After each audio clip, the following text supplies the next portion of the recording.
ವಿಶ್ವಾಸದ್ರೋಹ, ನಂಬಿಕೆ ದ್ರೋಹ, ನಯವಂಚನೆಗೆ ಅನ್ವರ್ಥನಾಮವೇ ಮಾಜಿ ಮುಖ್ಯಮಂತ್ರಿ ಎಚ್ ಡಿ ಕುಮಾರಸ್ವಾಮಿಯವರ ರಾಜಕಾರಣ.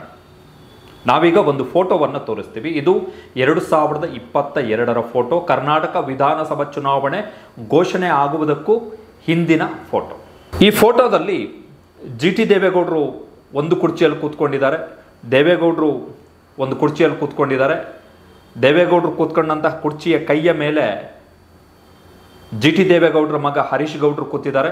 ಅವರ ಪಕ್ಕದಲ್ಲಿ ಮಾಜಿ ಮುಖ್ಯಮಂತ್ರಿ ಎಚ್ ಡಿ ಕುಮಾರಸ್ವಾಮಿ ಅವರು ಕೈ ಕಟ್ಕೊಂಡು ಕೂತಿದ್ದಾರೆ.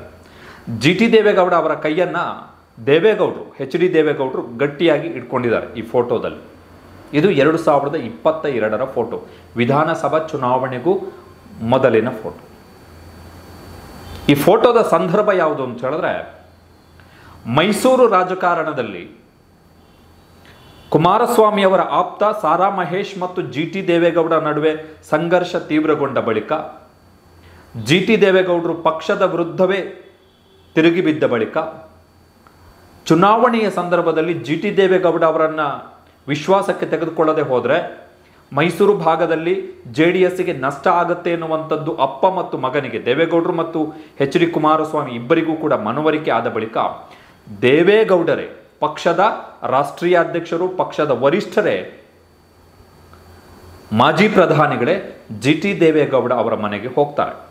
ಜಿ ಟಿ ದೇವೇಗೌಡ ಅವರ ಮನೆಗೆ ಹೋಗಿ ಸಂಧಾನವನ್ನು ಮಾಡ್ತಾರೆ, ಅವರನ್ನು ಸಮಾಧಾನ ಮಾಡ್ತಾರೆ. ಆ ಸಂದರ್ಭದ ಫೋಟೋ ಇದು. ಇದಾದ ಬಳಿಕ ಇನ್ನೊಂದು ಫೋಟೋ ಇದೆ. ಈ ಫೋಟೋದಲ್ಲಿ ಕುಮಾರಸ್ವಾಮಿ ಅವರು ಜಿ ಟಿ ದೇವೇಗೌಡರಿಗೆ ಸಿಹಿಯನ್ನು ತಿನ್ನಿಸ್ತಾ ಇರುವಂತಹ ಫೋಟೋ ಇದು. ಇದು ಕೂಡ ವಿಧಾನಸಭಾ ಚುನಾವಣೆಗೆ ಹಿಂದಿನ ಫೋಟೋ. ಯಾಕೆ ಇದನ್ನು ಹೇಳ್ತಾ ಇದ್ದೀವಿ ಅಂತ ಹೇಳಿದ್ರೆ, ಪ್ರತಿ ವಿಧಾನಸಭಾ ಚುನಾವಣೆಯ ಸಂದರ್ಭದಲ್ಲೂ ಕೂಡ ಅಪ್ಪ ಮತ್ತು ಮಗ ದೇವೇಗೌಡ ಮತ್ತು ಎಚ್ ಡಿ ಕುಮಾರಸ್ವಾಮಿ ಇವರಿಬ್ಬರು ಕೂಡ ಹೇಗೆ ನಾಟಕವನ್ನು ಆಡ್ತಾರೆ, ಚುನಾವಣೆ ಮುಗಿದಾದ ಬಳಿಕ ಇವರ ವರ್ತನೆ ಹೇಗಿರುತ್ತೆ ಅಂತ ಹೇಳಿ. 2023ರ ವಿಧಾನಸಭಾ ಚುನಾವಣೆಗೂ ಮೊದಲು ಜಿ ಟಿ ದೇವೇಗೌಡ ಅವರ ಮನೆಗೆ ಹೋದಂತಹ ಮಾಜಿ ಪ್ರಧಾನಿ ಎಚ್ ಡಿ ದೇವೇಗೌಡ ಮತ್ತು ಕುಮಾರಸ್ವಾಮಿ ಜಿ ಟಿ ದೇವೇಗೌಡ ಜೊತೆಗೆ ಸಂಧಾನವನ್ನು ಮಾಡ್ತಾರೆ, ಜಿ ಟಿ ದೇವೇಗೌಡ ಅವರನ್ನು ಸಮಾಧಾನ ಪಡಿಸ್ತಾರೆ.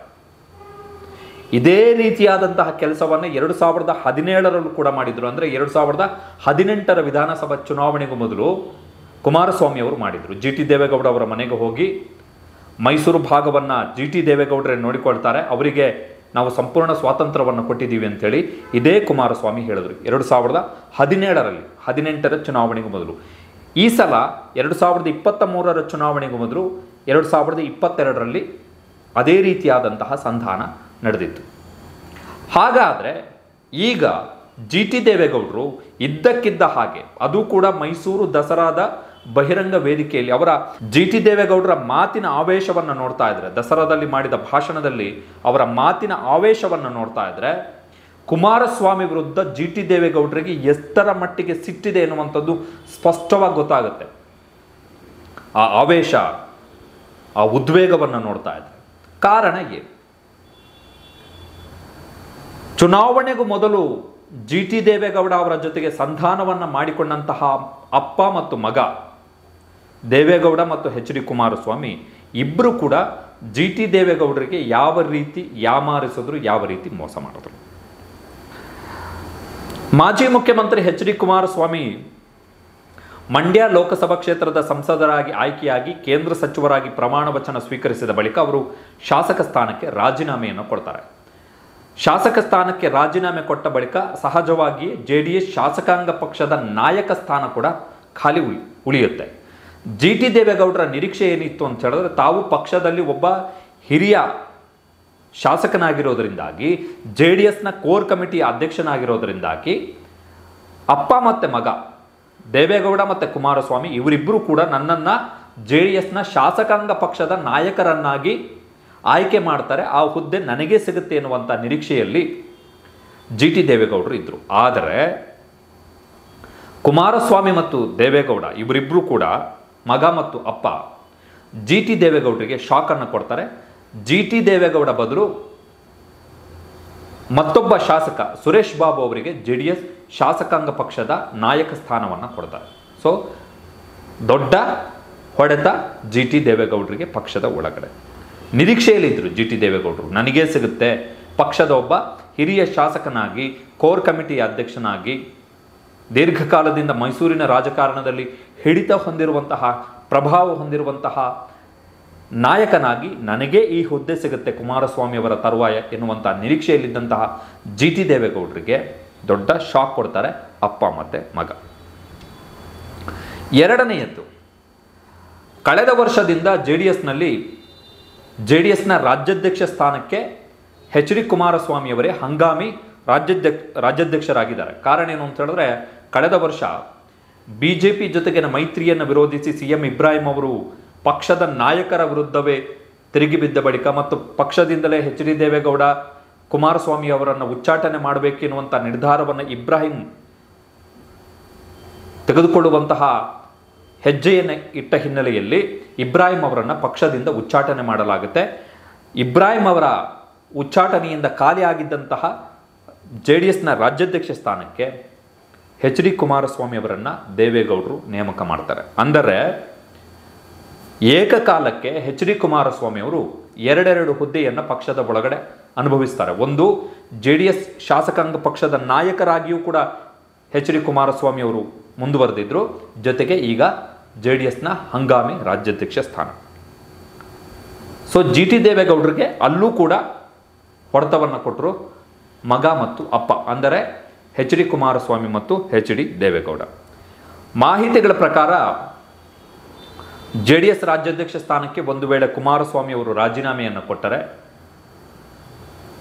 ಆಗ ಆ ಹುದ್ದೆಗೆ ನಿಖಿಲ್ ಕುಮಾರಸ್ವಾಮಿ ಅವರನ್ನು ತಂದು ಕೂರಿಸಲಿಕ್ಕೆ ತಾತ ಮತ್ತು ತಂದೆ ಇಬ್ಬರು ಕೂಡ ಆಲೋಚನೆಯನ್ನು ಮಾಡ್ತಾ ಇದ್ದಾರೆ ಎನ್ನುವಂಥದ್ದು ಮಾಹಿತಿ. ಸೊ ಅಲ್ಲಿಗೆ ಜಿ ಟಿ ದೇವೇಗೌಡರಿಗೆ ಅಗೇನ್ ಎರಡನೆಯ ಶಾಕ್. ಮೂರನೆಯದ್ದು, ಕಳೆದ ವರ್ಷ BJPಯ ಜೊತೆಗೆ JDS ಮೈತ್ರಿಯನ್ನು ಮಾಡಿಕೊಂಡಂತಹ ಸಂದರ್ಭದಲ್ಲಿ ಎಲ್ಲೂ ಕೂಡ ಜಿ ಟಿ ದೇವೇಗೌಡರು ಕಾಣಿಸ್ಕೊಳ್ಳೇ ಇಲ್ಲ. ಜಿ ಟಿ ದೇವೇಗೌಡರು ಹಂಗೆ ನೋಡೋಕೆ ಹೋದರೆ JDSನ ಕೋರ್ ಕಮಿಟಿಯ ಅಧ್ಯಕ್ಷರು, JDSನ ಕೋರ್ ಕಮಿಟಿಯ ಅಧ್ಯಕ್ಷರಾಗಿದ್ದಾರೆ ಅಂದ ಮೇಲೆ ಮೈತ್ರಿ ಮಾಡಿಕೊಳ್ಳುವಂತಹ ಅತ್ಯಂತ ದೊಡ್ಡ ನಿರ್ಧಾರದಲ್ಲಿ ಅವರ ಭಾಗಿದಾರಿಕೆ ಅಥವಾ ಅವರ ಪಾಲ್ಗೊಳ್ಳುವಿಕೆ ಕೂಡ ಇರಬೇಕಿತ್ತು. ಆದರೆ ಕಳೆದ ವರ್ಷ BJPಯ ರಾಷ್ಟ್ರೀಯ ಅಧ್ಯಕ್ಷ JP ನಡ್ಡಾ ಅವರನ್ನು ಭೇಟಿಯಾಗಿ ಮಾತುಕತೆ ನಡೆಸುವ ಸಂದರ್ಭದಲ್ಲಾಗಲಿ ಅಥವಾ ಅಮಿತ್ ಶಾ ಅವರನ್ನು ಭೇಟಿಯಾಗುವಂತಹ ಸಂದರ್ಭದಲ್ಲಾಗಲಿ BJP ಮತ್ತು JDSನ ಮೈತ್ರಿಗೆ ಮಧ್ಯಸ್ಥಿಕೆಯನ್ನು ವಹಿಸಿದ್ದಂತಹ ಗೋವಾದ ಮುಖ್ಯಮಂತ್ರಿ ಪ್ರಮೋದ್ ಸಾವಂತ್ ಅವರನ್ನು ಭೇಟಿಯಾಗುವಂತಹ ಸಂದರ್ಭದಲ್ಲಾಗಲಿ ಎಲ್ಲೂ ಕೂಡ ಜಿ ಟಿ ದೇವೇಗೌಡರಿಗೆ ಅಪ್ಪ ಮತ್ತು ಮಗ ಎಚ್ ಡಿ ದೇವೇಗೌಡ ಮತ್ತು ಎಚ್ ಡಿ ಕುಮಾರಸ್ವಾಮಿ ಪ್ರಾಮುಖ್ಯತೆಯನ್ನು ಕೊಡಲಿಲ್ಲ, ಅವರನ್ನು ಲೆಕ್ಕಕ್ಕೂ ಕೂಡ ತೆಗೆದುಕೊಳ್ಳಲಿಲ್ಲ.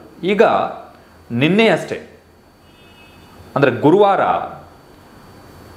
ಎಚ್ ಡಿ ಕುಮಾರಸ್ವಾಮಿ ಮತ್ತು ನಿಖಿಲ್ ಕುಮಾರಸ್ವಾಮಿ ಕರ್ನಾಟಕ BJPಯ ರಾಜ್ಯ ಉಸ್ತುವಾರಿ ರಾಜ್ಮೋಹನ್ ದಾಸ್ ಅವರನ್ನು ಭೇಟಿಯಾಗಿದ್ದಾರೆ. ರಾಜ್ಮೋಹನ್ ದಾಸ್ ಅಗ್ರವಾಲ್ ಅವರನ್ನು ಭೇಟಿಯಾಗಿ ಮಾತುಕತೆಯನ್ನು ನಡೆಸಿದ್ದಾರೆ. ಆ ಮಾತುಕತೆಯ ಮಾಹಿತಿಗಳ ಪ್ರಕಾರ ಕರ್ನಾಟಕದ ರಾಜಕಾರಣದ ಬಗ್ಗೆ ಮಹತ್ವದ ಮಾತುಕತೆ ಆಗಿದೆ ಅಂತ ಹೇಳಿ. ಸೊ ಕರ್ನಾಟಕದ ರಾಜಕಾರಣದ ಬಗ್ಗೆ ಪಕ್ಷವೊಂದರ ನಾಯಕರು ಇನ್ನೊಂದು ಪಕ್ಷದ ಉಸ್ತುವಾರಿಯ ಜೊತೆಗೆ ಮಾತುಕತೆಯನ್ನು ಮಾಡ್ತಾರೆ ಎನ್ನುವುದಾದರೆ ಜಿ ಟಿ ದೇವೇಗೌಡರು ಬೇಕಲ್ಲ.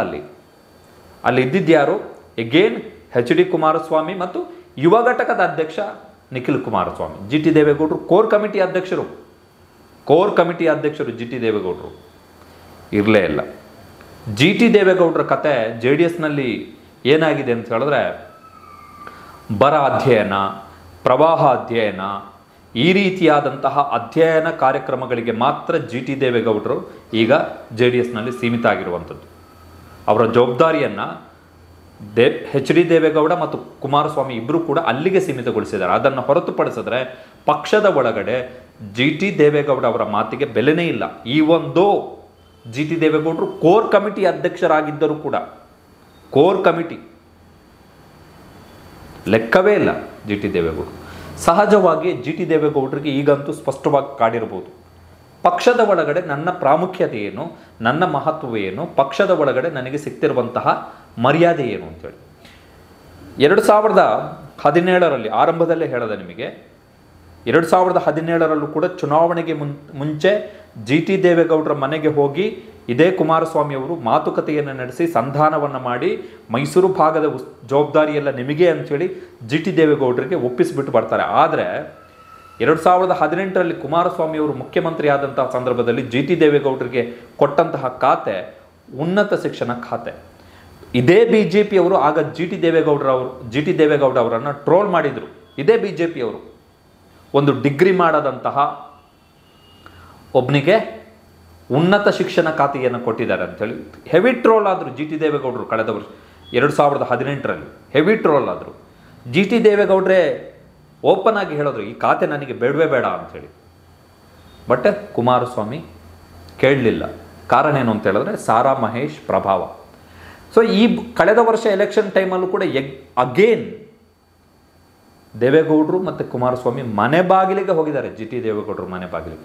ಬಟ್ ಫಲಿತಾಂಶದ ಬಳಿಕ ಜಿ ಟಿ ದೇವೇಗೌಡರ ಕಥೆ ಏನಾಯಿತು? JDSನ ಒಳಗಡೆ ಆ ಕಡೆ ರಾಜ್ಯಾಧ್ಯಕ್ಷ ಸ್ಥಾನ ಇಲ್ಲ, JDS ಶಾಸಕಾಂಗ ಪಕ್ಷದ ನಾಯಕ ಸ್ಥಾನ ಇಲ್ಲ, ಹೆಸರಿಗಷ್ಟೇ ಕೋರ್ ಕಮಿಟಿ ಅಧ್ಯಕ್ಷ, ಮೈತ್ರಿ ಮಾತುಕತೆ ಇರಲಿ, ಜಿ ಟಿ ದೇವೇಗೌಡರಿಗೆ ಸ್ಥಾನ ಇಲ್ಲ.